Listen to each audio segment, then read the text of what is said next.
We are in Central Park in the heart of New York, and I am joined today by Dr. Mukesh Aghi, who is the President and the Chief Executive Officer of the US-India Strategic Partnership Forum. Dr. Aghi, we are in the middle of the election season. We are also in the just concluded visit of Prime Minister Narendra Modi to the US. What for you would be the big takeaways of the Prime Minister's 3-day visit to the United States of America? You have to understand, I think this was a very, very transformative visit. The Quad Summit, the bilateral and other meetings. When you look at the outcome of the Quad Summit, to me it's like the Marshall Plan on technology for India. I think US is committed to make India a manufacturing industrial base. And the war in Ukraine has shown that you need to have a large industrial base to be able to manage those affairs itself.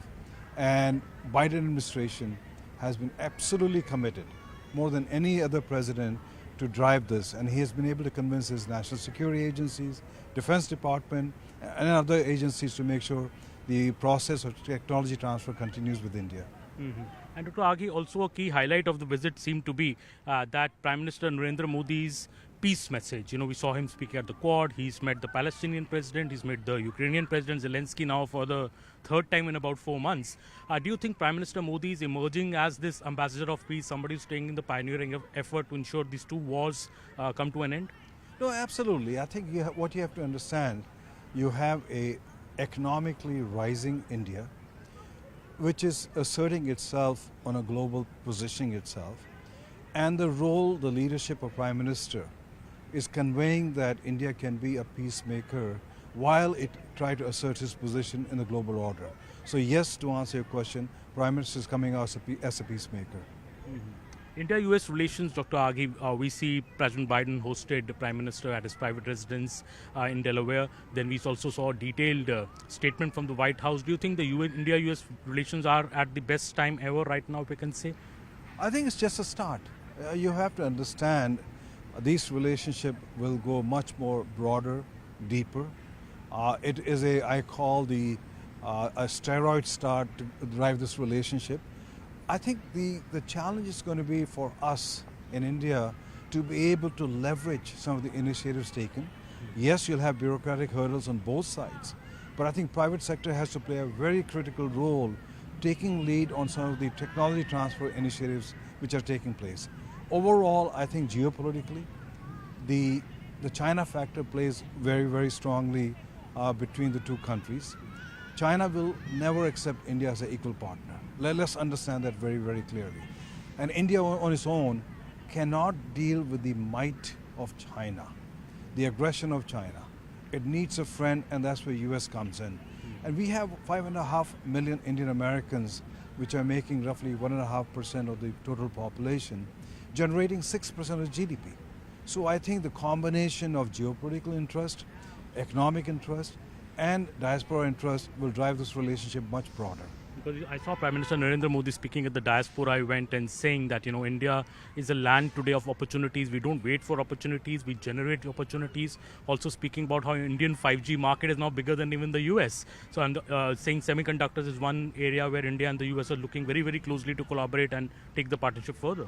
So you have to understand, India is today a $4 trillion economy. It will become a $5 trillion economy by 2027 and keep on growing 7 to 8%. It is providing a lot of market opportunity. Classic case would be Apple. You know, Apple 3 years ago was not manufacturing anything in India. Today, 25% of the iPhone 16 are being manufactured in India by Apple. But more important is today Apple's revenue in India has crossed $5 billion. So it's not just about de-risking supply chain in India, it's also about grabbing the market opportunity in India also. Dr. Aghi, I'll move on now to the US elections because we're just a month away from the United States elections. What do you think the mood of the American public is regarding the US elections? Who do you think has the edge, if I may ask you, a month ahead of when we're talking about votes will be cast? Well, we look at all the data, and I think the data shows that it's very, very close. Because when you have electoral college, you have certain swing states which will make a difference. And when you look at it in more details, there'll be certain districts which will make a difference. So in Michigan, for example, 10,000 votes last time. Wisconsin last time, 10,000 votes. So what we see is is a very, very close election. But you have to understand, regardless of Harris who comes in or regardless of Trump who comes in, the relationship with India will continue in a positive direction. I saw you speaking to us a couple of months ago when you were indicating that Joe Biden at that time was in the running, but you said maybe he's struggling a bit because many people think he will not make the cut. With Kamala Harris now coming in and Joe Biden stepping out of the race, do you think the chance of the Democrats has brightened in this election? Oh, absolutely. I think when you look at after the debate debacle, President Biden's rating was down. The Democrats were kind of downtrodden, not feeling that they can win. And all the numbers shows that Trump was leading by double digit. But now things have turned around. People are excited about Harris. People are excited about the debate she did. People are excited about the convention which took place in Chicago. And so I think there is now an even fight taking place between the two candidates. And so I think Democrats are much more hopeful. And you can see that by the money she's raising. I mean, say she's probably spending roughly over $2 billion on this election, and all this coming from small donors, $10, $20. So I think what we are seeing is the grassroots has stepped up and contributing quite a bit to the campaign funding. We saw Donald Trump survive at least 2 assassination attempts during this campaign. Do you think there will be a public sympathy factor for Mr. Trump, given the way the assassination attempts happened? He survived them, but he's also spoken about them, how he's being targeted. Well, there was a sympathy factor early on, but I think that's gone away. I think people are saying, looking at the policies, people are saying which president can lead the country economically, for an immigration issue, on defense issue, the war in Ukraine, war in Middle East itself, dealing with China. So I think the assassination sympathy has disappeared by now. And also the USP about, I think, Kamala Harris, when I speak to some women voters here, 53% of voters in America are women. There is this urge to see a woman in the chair for the first time. I know Hillary Clinton couldn't do it. Do you think that factor will go in the favor of Kamala Harris, especially amongst the women voters, the young voters, for example? I think what we are seeing is the women voters are supporting Kamala Harris on the issue of abortion. I think that's the key factor. I think every woman says, I need to have a right to decide what I want to do with my body. But that's more with the college-educated women, and also what we're seeing with the younger voters. You have to understand, roughly 4 million young voters have entered since the last election.